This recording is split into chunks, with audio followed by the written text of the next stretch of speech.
ಪ್ರತಿದಿನ ಪುರುಷರಿಗೆ ಸೆಕ್ಷುವಲ್ ಅರೌಸಲ್ ಆಗೋದು ಆರೋಗ್ಯಕರವೇ?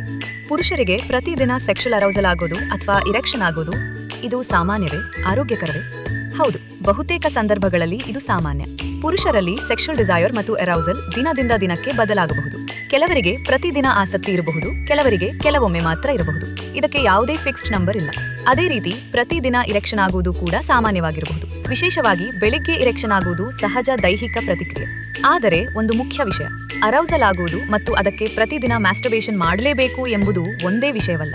ನಿಮಗೆ ಸೆಕ್ಷುವಲ್ ಅರೌಸಲ್ ಆದರೂ ಅದನ್ನು ಪ್ರತಿ ಬಾರಿಯೂ ಮ್ಯಾಸ್ಟರ್ಬೇಷನ್ ಅಥವಾ ಇಜಾಕ್ಯುಲೇಷನ್ ಮೂಲಕ ಕಡಿಮೆ ಮಾಡಬೇಕೆಂಬ ವೈದ್ಯಕೀಯ ನಿಯಮ ಇಲ್ಲ. ಮ್ಯಾಸ್ಟರ್ಬೇಷನ್ ಕೂಡ ಸಾಮಾನ್ಯ ಸೆಕ್ಷುವಲ್ ಆಕ್ಟಿವಿಟಿ ಆಗಿದ್ದು, ಸ್ಟ್ರೆಸ್ ಕಡಿಮೆಯಾಗಲು ಮತ್ತು ಸ್ಲೀಪ್ ಸುಧಾರಿಸಲು ಸಹಾಯ ಮಾಡಬಹುದು. ಇನ್ನು ಕೆಲವರು ಪ್ರತಿದಿನ ಸೆಕ್ಷುವಲ್ ಆಕ್ಟಿವಿಟಿ ಮಾಡಿದರೆ ಟೆಸ್ಟೋಸ್ಟೆರೋನ್ ಕಡಿಮೆ ಆಗುತ್ತದೆಯಾ ಎಂದು ಭಯಪಡುತ್ತಾರೆ. ಸಾಮಾನ್ಯ ಸೆಕ್ಷುವಲ್ ಆಕ್ಟಿವಿಟಿ ಅಥವಾ ಮ್ಯಾಸ್ಟರ್ಬೇಷನ್ನಿಂದ ಟೆಸ್ಟೋಸ್ಟೆರೋನ್ನಲ್ಲಿ ದೀರ್ಘಕಾಲದ ಹಾನಿಕರ ಪರಿಣಾಮ ಇದೆ ಎಂಬುದಕ್ಕೆ ಸಾಕಷ್ಟು ಸಾಕ್ಷ್ಯವಿಲ್ಲ.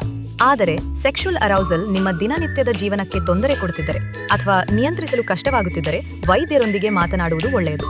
ಮತ್ತು ಇರೆಕ್ಷನ್ 3 ರಿಂದ 4 ಗಂಟೆಗಳಿಗಿಂತ ಹೆಚ್ಚು ಕಾಲ, ವಿಶೇಷವಾಗಿ ನೋವಿನೊಂದಿಗೆ ಮುಂದುವರಿದರೆ ಅದು ಸಾಮಾನ್ಯ ಅರೌಸಲ್ ಅಲ್ಲ, ಅದು ತುರ್ತು ವೈದ್ಯಕೀಯ ಸಮಸ್ಯೆಯಾಗಬಹುದು. ಹೀಗಾಗಿ ಸರಳವಾಗಿ ಹೇಳುವುದಾದರೆ, ಪ್ರತಿದಿನ ಸೆಕ್ಷುವಲ್ ಅರೌಸಲ್ ಆಗುವುದು ಸಾಮಾನ್ಯವಾಗಿರಬಹುದು, ಆದರೆ ಅದಕ್ಕೆ ಯಾವುದೇ ಪ್ರತಿದಿನ ಮಾಡಲೇಬೇಕು ಎಂಬ ನಿಯಮ ಇಲ್ಲ. ನಿಮ್ಮ ದೇಹದ ಪ್ರತಿಕ್ರಿಯೆ, ನಿಮ್ಮ ಕಂಫರ್ಟ್ ಮತ್ತು ಅದು ನಿಮ್ಮ ದಿನನಿತ್ಯದ ಜೀವನಕ್ಕೆ ತೊಂದರೆ ಕೊಡುತ್ತಿದೆಯೇ ಎಂಬುದೇ ಮುಖ್ಯ.